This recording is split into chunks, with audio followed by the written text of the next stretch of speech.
Hello friends, welcome to my channel modern Vaidya. आज हम पढ़ने वाले हैं पंचकर्म के संयोग अयोग अतियोग के लक्षण अकॉर्डिंग टू चरक। रेफरेंस चरक सिद्धि स्थान अध्याय 1 कल्पना सिद्धि अध्याय। चरक ने पंचकर्म में किस किस को रखा है? पहले तो वमन, विरेचन, निरुवस्ति, अनुवासन बस्ति और शिरोविरेचन। चरक ने रक्तमोक्षण को पंचकर्म में ऐड नहीं किया है। रक्तमोक्षण आचार्य सुश्रुत ने ऐड किया है, ये आपको ध्यान रखना है। चरक ने नहीं, चरक ने शिरोविरेचन को रखा है। आचार्य सुश्रुत शिरोविरेचन को पंचकर्म में नहीं रखते हैं। अब हम बात करते हैं सबसे पहले वमन की। वमन में संयोग का लक्षण पहले बताया है, क्रम से कफ पित्त वात का निकलना, कि पहले कफ फिर पित्त फिर वात, ये इंपॉर्टेंट है इसका। और हृद पार्श्व मूर्धा मतलब सिर, इंद्रिय के मार्ग की शुद्धि, सभी मार्गों की शुद्धि, और लघुता मतलब शरीर में लघुता आ जाएंगी, हल्कापन लगेगा शरीर के अंदर। इसमें क्रम से कफ पित्त वात का निकलना ये इंपॉर्टेंट है, ये ध्यान में रखना। फिर अयोग के लक्षण की बात करें तो इसका यहाँ पे मैंने श्लोक लिखा है कि दुष्छर्दिते स्फोट कोठ कंडु हृद ख विशुद्धि गुरुगात्रता च। हृद ख मतलब सारे श्रोतश, इनकी अविशुद्धि मतलब विशुद्धि जो है वो प्रॉपर तरीके से नहीं होंगी, अविशुद्धि, और साथ ही क्या है गुरुगात्रता च। यहाँ पे दुष्छर्दिते ये टर्म याद रखना कि ये श्लोक पूरा रख देंगे आपको और दुष्छर्दिते वहां से हटा देंगे। तो ऑप्शन में आपको ध्यान रखना है कि किसका श्लोक है, तो दुष्छर्दित पे आपको टिक लगाना है। ये क्वेश्चन बन सकता है एग्जाम में। फिर इसके अतियोग का लक्षण, तृष्णा मोह मूर्झा वात प्रकोप। तो अतियोग में नॉर्मली क्या मिलता है कि भाई किसी भी चीज का यदि अतियोग हो गया, अति हो गई, तो वहां पे क्या होगा? वायु का प्रकोप होगा, तो वात प्रकोप तो मिलना ही है। और निद्रा और बल का नाश। याद रखना, जहां भी अतियोग की बात आई तो वहां पे वात के लक्षण हमें देखने को मिलेंगे, और जहां पे अयोग की बात आई वहां पे हमें कफ के लक्षण देखने को मिलेंगे। जनरली ऐसा ही होता है। अब है विरेचन। विरेचन में क्या होगा? क्रम से मल पित्त कफ और वात का निकलना। वमन में क्या हो रहा था? कफ पित्त वात। इसमें क्रम से मल पित्त कफ और वात निकलेगा। याद रखना है, दोनों ही पॉइंट इंपॉर्टेंट है।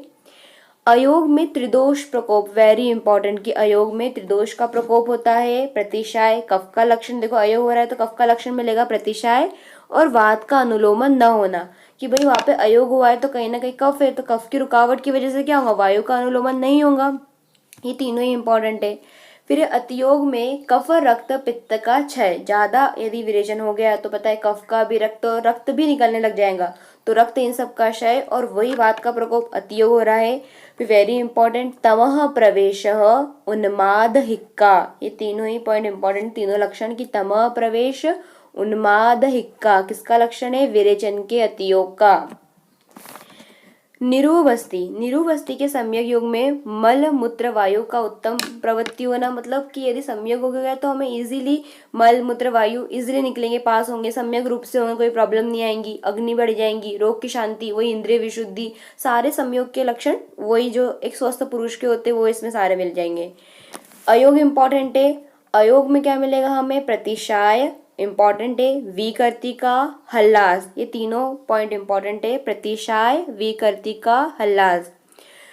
वात और मूत्र का संग होना उसी कफ की वजह से, और शिर हृदय गुदा में शूल देखने को मिलेगा, बस्ती लिंग शोध। यहाँ पे आपको प्रतिशाय विकर्तिका हल्लास याद रखना है।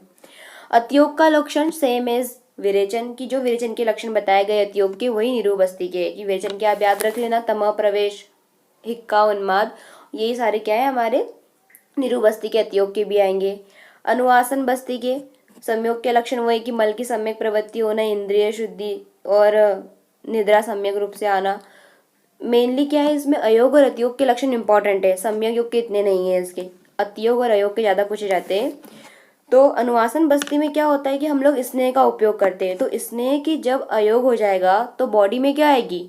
रुक्ष खर गात्रता, रुक्षता आएंगी, खरता आएंगी।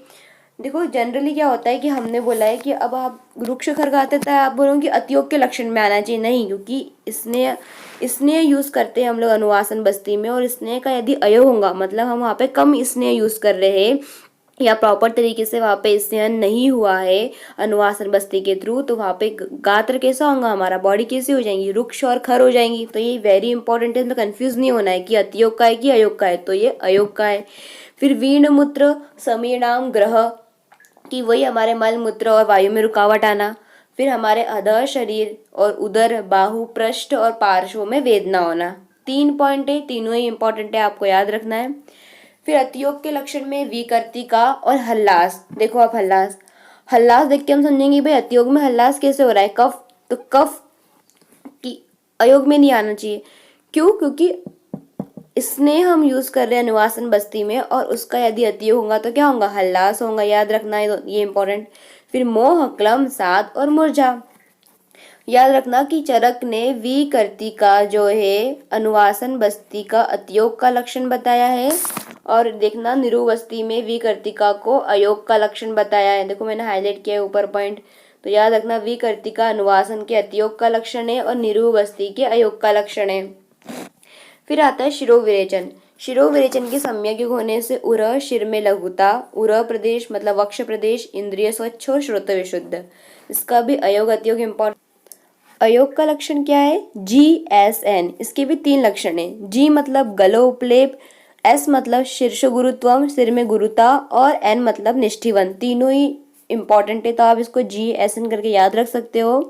फिर अतियोग के लक्षण में क्या है, तिमिर इंपॉर्टेंट। तिमिर किसमें मिलता है, शिरोविरेचन के अतियोग के अंदर, और शिर अक्षी शंख प्रदेश श्रवण में रुझा होना। ये पंचकर्म के अतियोग और अयोग के लक्षण में ज्यादा इंपॉर्टेंट है।